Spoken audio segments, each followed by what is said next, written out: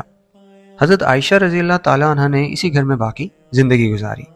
پھر تقریباً 10 سال بعد حضرت عمر رضی اللہ تعالیٰ عنہ شہید ہوئے اور حضرت عمر رضی اللہ تعالیٰ عنہ کو ان کے ساتھیوں کے ساتھ دفن کیا گیا۔ حضرت عائشہ رضی اللہ تعالیٰ عنہ نے اس جگہ کو اپنے گھر کے باقی حصے سے الگ کرتے ہوئے ایک دیوار بنائی جس میں معزز قبریں ہیں۔ آپ اسی چھوٹے سے حصے میں رہیں جس کو آپ نے علم، تعلیم و تدریس کے لیے کھلا رکھا۔ حضرت عائشہ رضی اللہ تعالیٰ عنہ کو البقیع قبرستان میں دفن کیا گیا اور اس گھر کو مضبوطی سے بند کر دیا گیا۔ اللہ کی رحمتیں اور سلامتی ہو ان پر جو تمام جہانوں کے لیے رحمت بنا کر بھیجے گئے، ان کے اہل عیال اور بیویوں پر، ان کے تمام ساتھیوں پر، اور ان پر بھی جو قیامت تک ان کے نقش قدم پر چلیں۔ اور ہم اللہ عز و جل سے دعا کرتے ہیں کہ وہ ہمیں اور تمام اہل ایمان کو جنت الفردوس میں آپ صلی اللہ علیہ وآلہ وسلم کا پڑوس نصیب فرمائے۔ آمین۔ بلاوے کے